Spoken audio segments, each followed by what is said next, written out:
next guest is one of the most popular NASCAR drivers of all time. Here he is winning his third Daytona 500. Four-time NASCAR champion, Jeff Gordon. You're going to teach me all about this, because I don't know. It's a huge sport, and it's the #1 spectator sport. I hear you're quite the driver, though. I'd like to drive fast, and I'm surprised I haven't won, because I really do. You gotta participate first before you can win. Oh, really? So we just got to get you in the race first. Oh, see, I just thought you got a medal for going fast. No, right. those are tickets. Oh, yeah. Now, have you had tickets? Do you get speeding tickets? I've had them, not a lot. I mean, I think that they must let you go when they see you. No, they don't. I did get pulled over one time, and the guy, writing up the ticket, and he's like, "Here, have a nice day," and I never even got a word in, and he said, "Hey, I know who you are. I follow racing, but unfortunately, I'm an Earnhardt fan, so have a nice day. Here's your ticket." So I've had the days where they let me go, and I've had the days where they didn't let me go. Well, do you speed, or because if you go, then that would satisfy you. You wouldn't have to speed on a regular road. Yeah, exactly. I think that I get it out of my system on the racetrack. I recognize the safety features we have in the cars. I recognize that everything's relative to a racetrack and the competitors. And what goes on the street is, just trying to get from point A to point B. But you must feel like you're just standing still. If you're going 200 miles an hour, when you're going like 20, you must be just like, you might as well walk. Again, it's all relative. Now, if I've been in the race car for hours during a race, and then I get in a street car, I'm a madman. So I try to stay out of street vehicles after a race. And what if somebody else is driving? Do you get anxious and think they aren't driving well? I'm the worst backseat driver in the whole world. I would think. Oh, yeah, I'm turn left, turn right. No, the other lane. Yeah. I mean, I'm and horrible. get behind the wind draft or whatever it's called, You're close. Yeah, I don't know. All right, so I don't know. That was dangerous looking to me to go that close, and I know you're supposed to do that, but what if they slam on the brakes if a little animal runs out or something? Yeah, animal comes out, animal's in trouble. Yeah. Well, we actually, at that track, Daytona, we've had turtles come out, and at that speed, it destroys the car and the turtle, and so it's unfortunate for the turtle, and it's unfortunate because it's going to ruin your day. Why don't they put up little fences if that happens often? Why wouldn't they put up turtle fences? I have no idea how these turtles get out there. And what a weird thing that a turtle would be in a race like that. It's like a... It's like the cartoon. He thinks he can win. Yeah, exactly. I know. We'll show him how fast he's going. So, and now, what made you start? How old were you when you started racing? Oh my goodness, I was about 5 1/2, 6 years old. My stepdad and my mom. No, you weren't. Yeah, quarter midgets and go-karts. I grew up in Northern California. That was pretty big then, and I got into it at such a young age. I really never knew anything else. Do we have a clip of that little go-kart thing that you're talking about? Is that yeah, you? That would be me. That's you? Wow. That's me, yeah. That's cute. That's how I started. So you're 5 years old and you're racing a car like that? Yeah, I mean, it's, the speeds are slow and the track's small and the cars are very safe. I actually started racing BMX bikes when I was 4. And my mom thought it was too dangerous, went to my dad and said, we got to get him in something different than this. And so he brought home a race car instead. And I don't know how that conversation went that night, but, that had to be an interesting conversation because the next day it was like, hey, let's go to the track. Wow. He could talk anybody into anything then, if that's safer than a BMX bike. Well, believe it or not, I mean, it does have its dangers, but knock on wood, for me, I've been very, very safe over all these years. Yeah, so you're going, I said 200 miles an hour. Is that how fast you're going? Some days, yeah, some days. And what does that feel like? Is it really, really loud? Oh, yeah, it's extremely loud. We don't have mufflers, so the engines run, I don't know what the decibel level is, but it's very loud. At the end of the night or day, your ears are just ringing for hours because it's so loud. Do you listen to the radio? What's in? No. What are you listening to? You have. I have a team communication. What are they saying? They'll tell me when. Faster. Go. Go. They will definitely say that. They'll tell you what position you're in sometimes after pit stops and who you're chasing, who's catching you, or who you're catching. They'll tell you when to pit and get 4 tires or just, I don't know, 2 tires. I don't even know how you're not, I'm thinking of just dancing, how you spin, how when you're going that fast, how you cannot just like get dizzy, you know? Well, this weekend, I was at a track, Bristol, and it's a half-mile racetrack, and it's extremely fast. We do the laps in 15 seconds, and it's 500 laps. So I don't know how I don't get dizzy at those types of tracks, but the bigger tracks, you don't even notice it. I think the most amazing thing about racing a car at those speeds is the level of focus. You could shoot me in the foot, and I would have no idea that you even did it because you're so focused on what's coming ahead. Yeah. The cars around you and trying to win the race. Well, I can't imagine. I cannot imagine that feeling and it's hot in there too, right? I don't know. I heard that you've experienced some pretty high speeds in a car. Well, I don't know what people are saying. Yeah. All right, we come back. Jeff has a big announcement to make, and later we're going to give you a sneak peek of our huge surprise show tomorrow. We'll be right back. We're back with Jeff Gordon, and I know that you have, like, I don't have that yet. I got to figure out a way to get these sponsors all over my sweater. But when you wear your outfits, you have sponsors everywhere. There's so this is like an example of your outfit right here. And so I thought you had some room. And if you wouldn't mind, what I'd like to do is ask you, because you have a race coming up. I should mention, we're taping this Thursday. This will air Monday. So for you at home, it's Monday, but it's Thursday for us. And I know you have a race this weekend, right? Yes, I do. Well. What are, those cost a lot of money to get on that You don't have to pay me. There you go.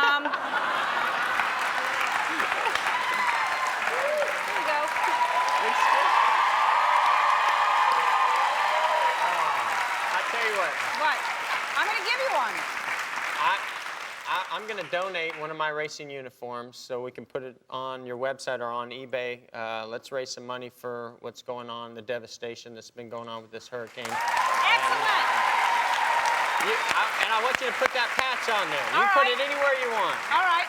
So. You're donating your outfit for sure. Absolutely, for sure. Now, is it just a top or their pants? No, it's a whole uniform. Okay. Yes. It's an all-in-one suit, isn't it? It's all in one. It's all fire resistant. Nomex. So is this. That's what I wear. I don't take any chances here. But I got to say, God bless you for what you're doing. I mean, yeah.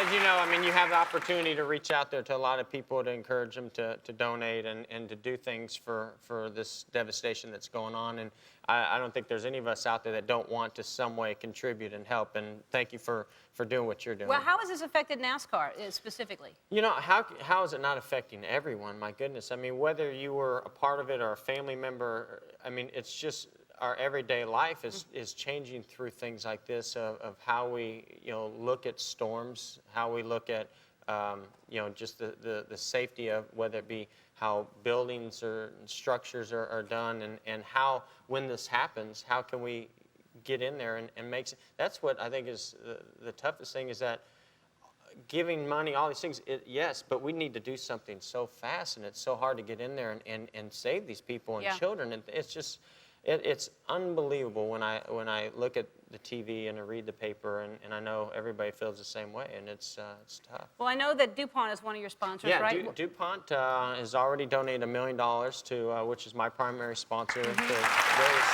organizations. And that's what I think one of the most amazing things about our sport is we're obviously have so many sponsors, and these sponsors, they are the first ones to jump in when something like this happens. So I know that all my sponsors have plans to contribute whatever we can, whether it be towards the Red Cross or any organization that's going towards a relief fund. That's great. That's great to hear. All right, up next is the Chevy Rock and Roll 400. Is that your next race, September 10th? Is that right? We're actually in Fontana this weekend, and then we'll be in the Chevy Rock and Roll 400 next weekend in Richmond. Okay, well, be careful. I'll try. All right, all right. Thank you Thanks so much, Jeff. Our next guest is a 5-time NASCAR champion, and 2 weeks ago, he won the Daytona 500 for the second time. Please welcome Jimmy Johnson. Hi, Jimmy. Congratulations. Thank you very much. So you won 5 consecutive NASCAR, right? I did, the championships. All right, and that's incredible. And that had never been done before? No, it hasn't. And then now you just won 2 in a row Daytona, right? Not in a row, but I've won the Daytona 500 twice. Twice. Now. When's the last time you won it before? In '06 and then just recently. Just recently. Yes. And okay, so that means 500. They call it 500 because it's 500 miles. Miles. Correct. And how long does it take to? It's all at once, right? Yes, it does all at once. And we do it like 39 times a year. We have these races that take place every weekend. The Daytona 500 is our Super Bowl, so to win that is just the biggest thing for any driver and team. So to win it twice is very cool, but we do 500 miles in one shot. Now, there are some crashes, so we'll have a caution flag and slow down, maybe do a pit stop, change the tires, put gas in the car, and then go again. And then go again. So the longest so how long is that you're in that car? The longest race we have is a 600-mile race, and it's about a 5-hour. Could be a 5-hour race if there's a lot of crashes. How do you use the restroom? Yes, I knew this is where I was going. Doesn't everyone wonder that when you're in the car that Yeah. long? You just see them changing tires, and they're going so fast that you don't have time to go in and get a Slurpee or No Slurpee breaks. No. Yeah, I mean, what do you do? Everybody has their own routine. Some just need to go and have to do what they have to do in the car, which is not the best thing in my opinion. Maybe they could have a diaper sponsor or something would work great, you know? But for myself, knock on wood, I prepare well. I just don't drink the morning enough. Yeah. Yeah, but I heard that it's really hot in those cars, so you're sweating. So yeah, you inside have to the car it's at least 100, 105 degrees, regardless of the outside temp. Regardless of the outside temp. Yes. What heats it up, the engine? Yeah, the car is made of steel, so you have the engine, the transmission, the exhaust pipes, and all that radiant heat comes up into the car. And then I'm wearing a 3-layer fire suit and then a fireproof set of underwear as well, top and bottom. So 4 layers of clothing, and you are sweating like crazy. And so you have to, can you drink? Is there a cup holder in there? Yeah. No cup holder, Well, no radio. How do you drink? No radio? No radio, What do you I know. do? So what do you do how do you stay hydrated? Gatorade made a really cool system that it's similar to a Camelback type thing, and I have a little straw that I drink out of. Okay. So, but you're sweating that much that you don't actually have to then pee because you're just putting back the liquid that you're sweating. Correct. All right. So those are my questions, Okay. and then. I know there's more though. Yeah, there are more questions. Okay. How fast are you going? Depends on the size of the track. The smallest track, we're probably 120 at the end of the straightaway, and then our larger tracks will be 210, 215.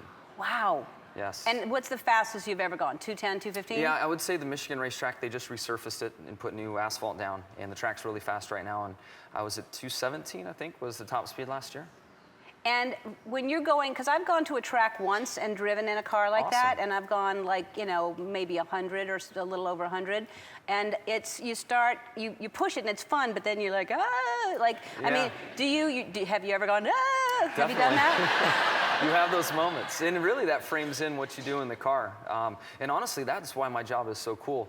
I dig that type of entertainment, and scaring myself in the race car is a lot of fun. And we go through these corners at 200 miles an hour, and you're sliding the vehicle and drifting it through the turn, trying to control it with the steering wheel, the brakes, the gas, and lots of those moments. And it's all fun and games until something really goes wrong and you hit the wall. Yeah, because I would think towards, after a couple of hours, especially towards the last hour, you're a little delirious because you're just going in a circle, and you must at some point get a little delirious, right? Sometimes there's a track in Bristol, Tennessee that we complete a lap in 14 seconds.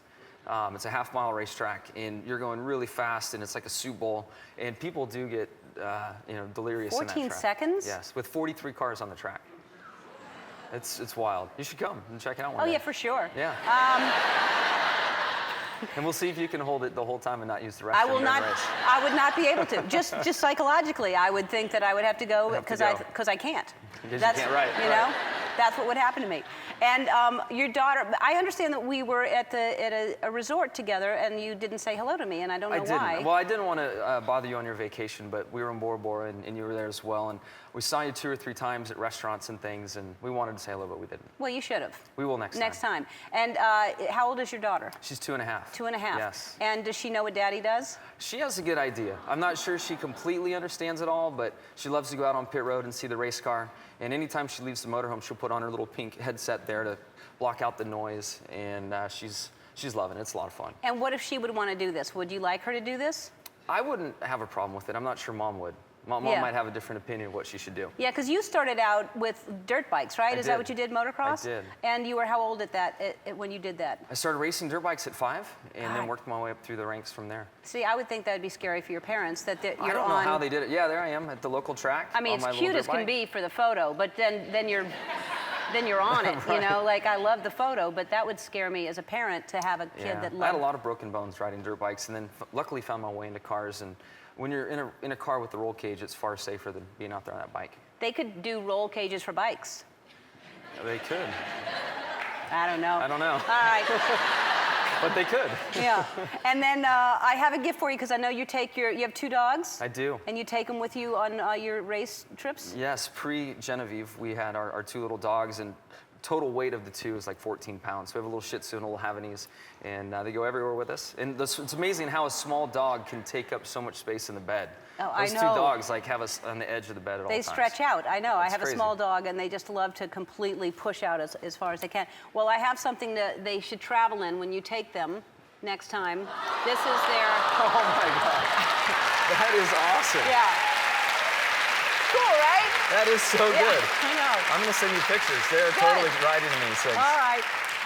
To find out more about Jimmy Johnson and the current NASCAR season, go to our website. When we come back, Jimmy and I are going to race each other on a track we set up. I'm going to go to the restroom, and then I'm going to Please meet do. you on the track. We'll be outside in a minute. Oh, that's so good. All right, so this track is not the Daytona 500, but it's all we can do. It looks pretty legit. We're going to do 5 laps, all Okay. right? When Andy says Oh, we have a go, green flag. That Andy? guy's got to be cold. Look at his shorts. I know. It's not 105 degrees here, I'll tell you that. No.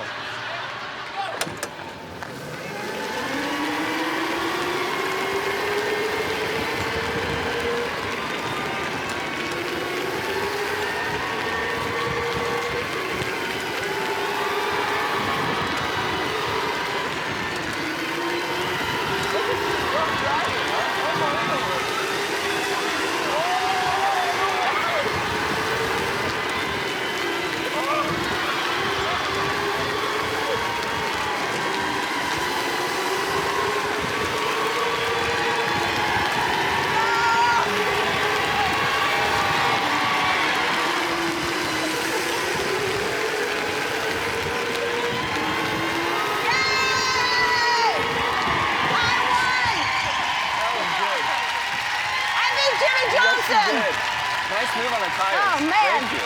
Our first guest is a rookie NASCAR driver who survived a horrifying crash this past weekend. Take a look at this. Please welcome the very lucky Michael McDowell. This happened how many days ago? Last weekend? It happened on Friday in Texas. Uh-huh. And you're just walking, something's wrong with you. Come on, you're sucking it up. No, just a couple of scrapes, bruises, nothing too bad. I feel pretty good. Wow, that is incredible. All right, so you're going how fast when you hit the wall? Well, you enter the corner about 200, but when I actually hit the wall, it was 170. 170.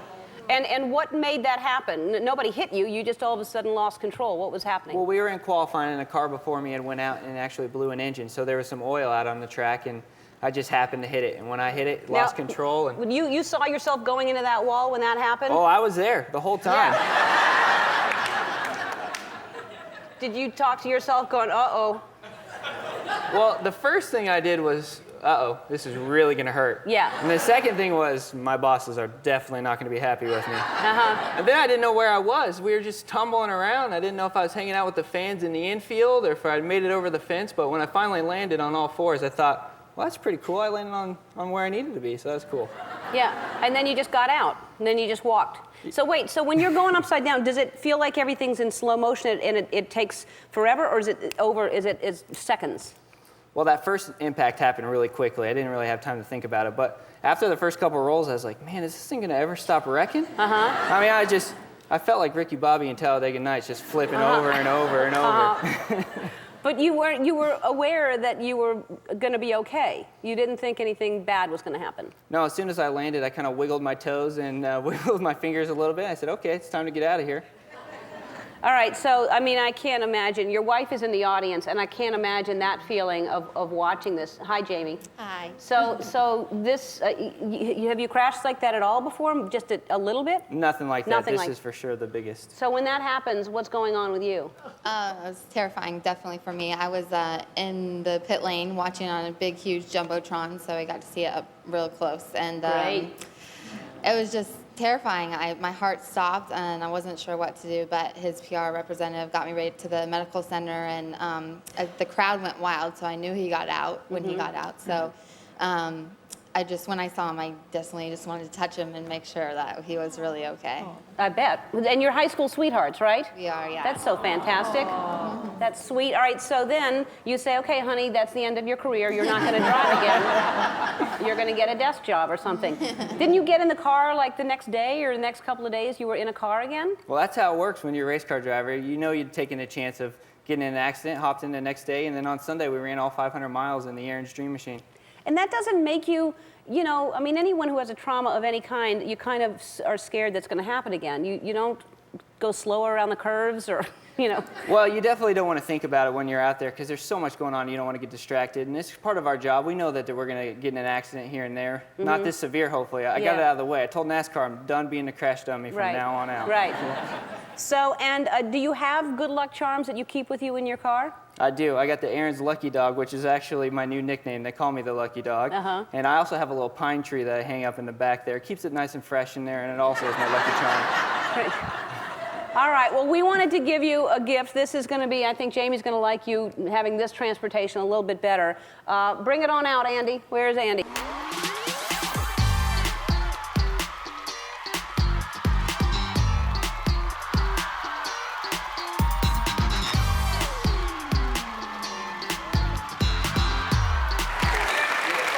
Yeah, it's got beverages in there. Wow, And you this is can- awesome. Isn't it great? You have your pine freshener right there, and I'm taking it. Yeah, take it. Take off.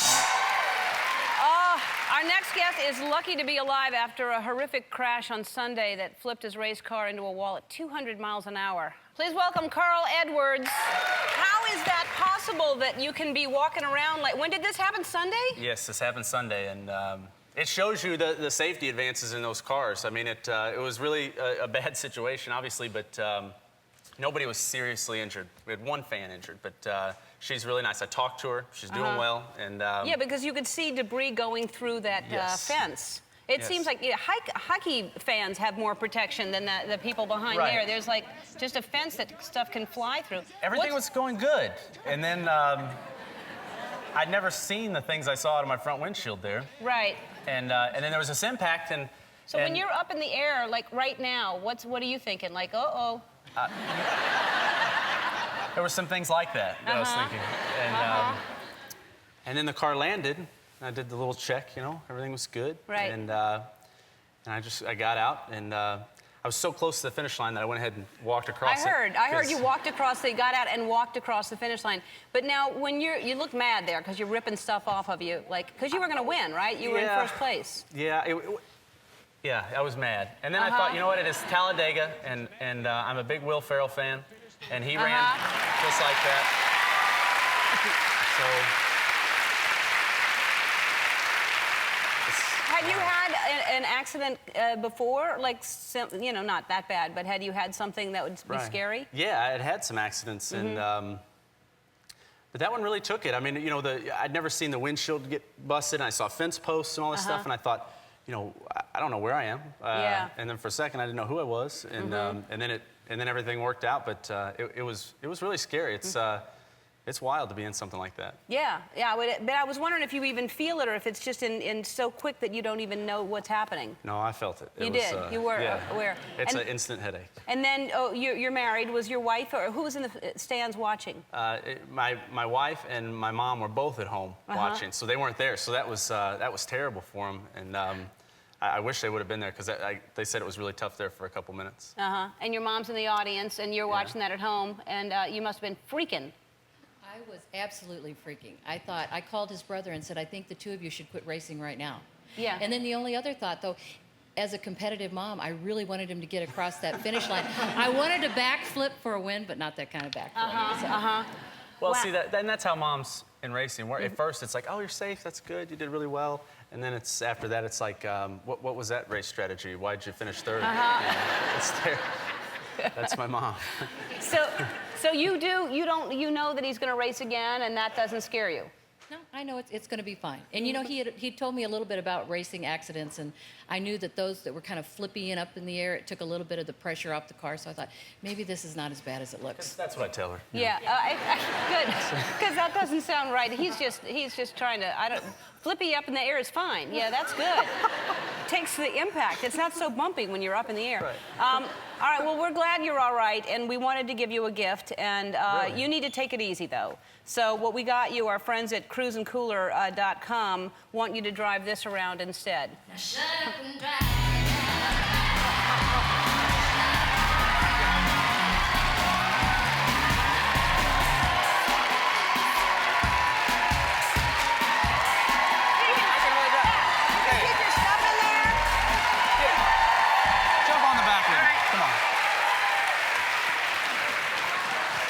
Roll with me, baby. All right, let's go. All right, let's do this. 2 weeks ago, our next guest became NASCAR's first Arab-American female driver when she raced at Daytona International Speedway. From Hillsborough, California, please welcome 21-year-old Toni Breidinger. Hi.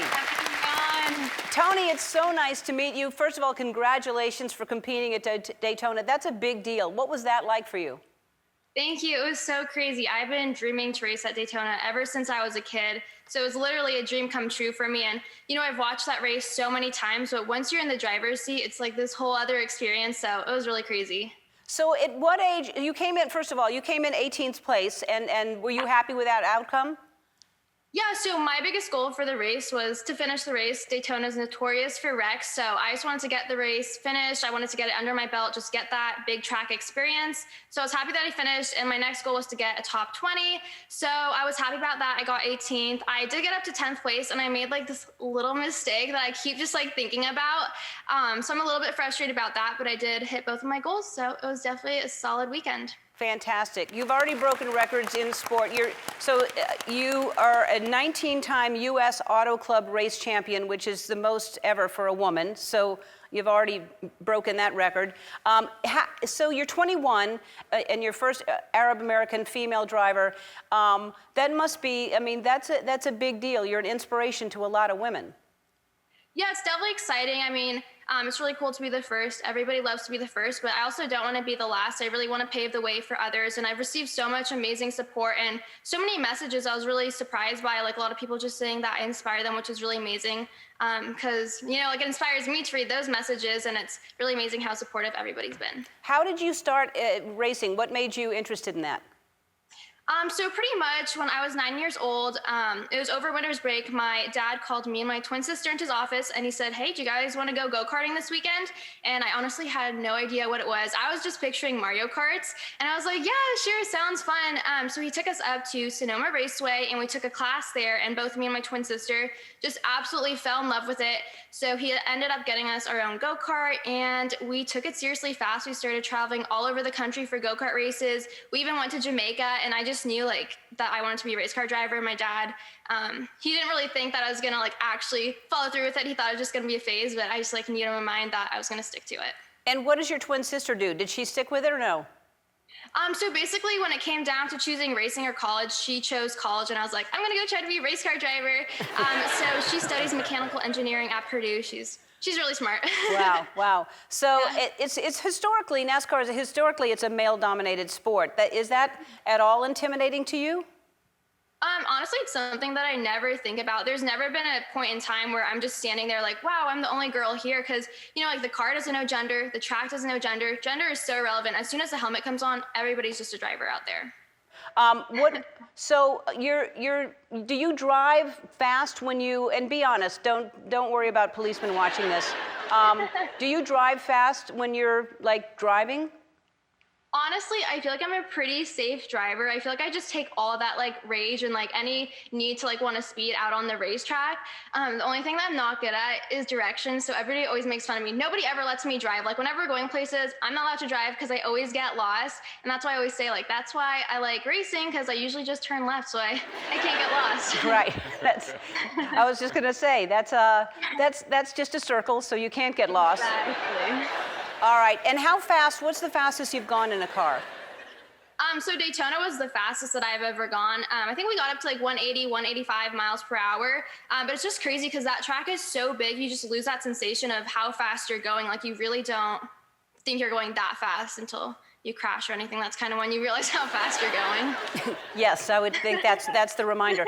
All right. Well, I feel like we are going to hear a lot of you about you for the next in the future. So we got you something to put on the back of your car. Oh my gosh, Yep. I love that. Yes. Oh my gosh, but please don't follow me. I'm horrible with directions. I love that. Exactly. And we also got you a GPS system, so that'll go in your car. Amazing. So, It's perfect. yeah. All right. It was great meeting you, great talking to you, and good luck for your next one. Thank you. All right, Tony. We'll be back. Our next guest is considered one of the greatest race car drivers in NASCAR history. Please welcome Jeff Gordon. Hello. Hi, Jeff. Hi, Ellen. So do you know Matthew? I heard y'all were chatting up back there. We were. I do know Matthew, and we actually saw one another recently. But yeah, we have the kids, so you know we have a lot to talk about. Since I saw you, you've gotten married and you have kids. Now, how many kids do you have? Two. Two. You know, Are they the same age? close, actually. We have a girl who's almost 4, Ella, and then our son Leo, who's almost 8 months old. He's got a little hat on. Oh, look at that. Yeah, they are something else. And now, is it as easy as he makes it out? He was talking earlier about how it's just really no big deal. You just kind of roll with it if you have 2 kids. Yeah. I guess I just don't have that kind of personality. I think I'm too intense. But you know, I mean, I think it's amazing. It really is being a parent. But I think it's the hardest thing in the world. And my wife gets mad at me when I say that because you know, I say it with all good intentions of it. Every day is the most incredible experience and adventure. And at the end of the day, my head just goes. Yeah. You know, and I love being a dad, and they just you know, all the time coming out with new things that just surprise you and excite you, and it just makes you want to be a kid again. I heard, well, you kind of have to be to play with them all the time. I mean, even being around Eva, and I agree with you. I think it is the hardest thing. I think until you are around people that have babies, I think you should spend time with people that have babies before you make that decision. Yes. Because it is a big decision, and it is a big, you know, a lot of responsibility. But I heard that Ella told you she wants to be a race car driver? Yeah, you know, I get asked this all the time. Will you let your kids? You know, do you want your daughter to be a race car driver? And I just want to approach it the same way that my parents approached it with me and my sister, and that's just, you know, whatever opportunities or passions that, as a parent, you see your kids interested in, pursue that and see where it takes them. And that's what happened with me. We found racing at a young age. My parents introduced me to it, and it just took off. So I hadn't thought about it a whole lot with certainly my daughter.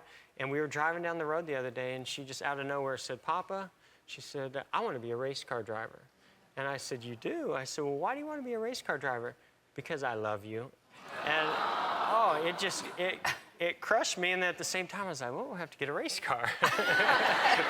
It was amazing, you know, how just your heart, you know, just goes out when they say the sweetest things like that. That's adorable. All right, so you are in Cars 2, which comes out June 24th, which is my race car number. So right. It's you know, it's a departure for me. I mean, to be a part of of an animated movie, and not just animated, but the Disney Pixar team and John Lasseter and Cars 2. I mean, I am so excited about this film. Not just because I'm in it. And I'm Jeff Gorvet, which I think is pretty catchy and pretty cool. There he is. There you are. But you know, I am going to be like Dad of the Year when this comes out. In my household, anyway. Yeah. When I, when my daughter hears my voice and sees Jeff Gorvette, she is going to freak out. And so that is the thing I'm most excited about. But it's also a really cool movie, and how they've been able to take the first Cars movie, Radiator Springs, and all the little buddies, and kind of take it international and have more of an international flair, and the glitz and the glamour, a little bit of espionage. It's a really cool movie. I haven't seen all of it, but the parts I've seen are amazing. It takes so long to make those, too. Oh, like 4 years. Yeah. Well, congratulations, Thank you. and it's always lovely seeing you. Our next guest is a 6-time NASCAR champion who's considered to be one of the greatest race car drivers in history. Please welcome Jimmy Johnson. I just told him I'm surprised he came back. Last time you were here, we raced, and I believe I won. I believe you tried crashing me a couple times, too. I was trying to win. We were very... Watch these skills. Very competitive. The competitive spirit. Look at this. Oh, yeah, there's a solid move. I cut you off. Those Yeah. things are so fun. That's about how fast you go in your car, right? Yes, just Yeah. about. Yeah. So you recently did something that's so impressive. It's not even it's a half Ironman? Yes, a half So Ironman. explain to everybody, if you don't know, what that entails. It's 70.2 miles of, or 70.3 miles of competition. So you do a 1.2 mile swim, 56-mile bike, and a half marathon run. So it's been something I've been kind of building up to, and ironically enjoy the training that goes with it. And I had a somewhat event-free race, but there was kind of one small snafu. Yes, tell everyone what happened. Yeah, I kind of came to an intersection, and you don't pre-ride the 56-mile course. So I'm riding, I come to an intersection, I ride through an intersection full of cops, assuming that they would tell me which direction to turn if needed. They didn't. I proceeded up the road another mile to the next intersection. There were no cops locking down that intersection. I knew I made a wrong turn. Or didn't make the turn. So as I turn around and look back, this is kind of the sad part, there's a line of people that followed me and weren't instructed to turn either. So I rode my event was 72.3 miles instead of 70.3 miles. And how many people followed you? There had to be 10. Oh, There was a long line. They must have been so mad when you made that U-turn. They were mad. I did get a couple frowns as I passed them and went on, but you missed a turn. You make a turn. And it was a left turn too, and I turn left for a living. Yeah. That's kind of an ironic thing, so. That's hilarious. Yeah. No, but that's really impressive. I know you have to be, we've talked about this, you have to be in really good shape to be a race car driver, but it's very intense. Yeah, the physical demands are intense in the car, and then we have 39 races in 41 weeks, so it's just a continuous kind of exercise going on. Yeah. Well, I'm very impressed by that. And your daughters are how old? 4.5 and almost 2. And are they at all aware of, do they comprehend what you're doing? My oldest kind of gets it, for sure. Yeah, there's Lydia on the right and Genevieve on the left. That's a new one. I had not seen the brand new one. Yes, She's adorable. She is so much fun and has this crazy curly hair right now, and is figuring out kind of what's going on and trying to talk. Oh. There's Lydia at the race car in Daytona. It's so much fun. But my oldest kind of gets it, and there's my oldest Genevieve. This was last weekend. She's trying to put on a little mini helmet. She is a big fan of Dad, but Danica Patrick really does give me a run for my money. She's a big Danica fan. Wow, so do you think she might be interested in doing that? Well, that's about as far as it's gone. She's hauling Dad around on her little pink car. And she usually gets to the end of the motorhome lot and has enough, and then expects me to carry it back or drive it back. So, but no, I don't know if the oldest has a big interest. She's definitely a girly girl. My younger one is, there's a chance. She calls my race car a Zoom Zoom. And she's all about the Zoom Zoom. Wow, well then maybe she will. She might. Now, when you drive a regular car, do you drive do you drive a minivan or do you drive like a fast sports car? I can't do the minivan. No. No, I know they're very practical and useful, but I just can't go there. I have a Tahoe that I drive, and I think I'm a fantastic driver, but if you talk to my wife, she has a different opinion. So, meaning what, you drive fast? She just thinks I get too close to other cars. Oh, well, that's and rude. I'm very comfortable and I change lanes and No, stuff. that's rude then. Yeah, you rude. can't. No, but I do think that you would feel like you're going so slowly if you're used to going so fast and you do it so often. Going like 60 or 70 would feel like you're going 20. Yeah, immediately after a race for sure. But fortunately, there's such different worlds that it's not too bad. You don't get tempted. And you're not the only race car driver at your daughter's school, right? Yes, there's been a few different drivers over the years. 2 or 3 of us that our kids all go to the same school. But right now, Jeff Gordon, his youngest, and my oldest go to the same school. So. It is very interesting sitting there in carpool line, and not only is he a fellow racer, we also drive for the same team, and then he also owns my race car.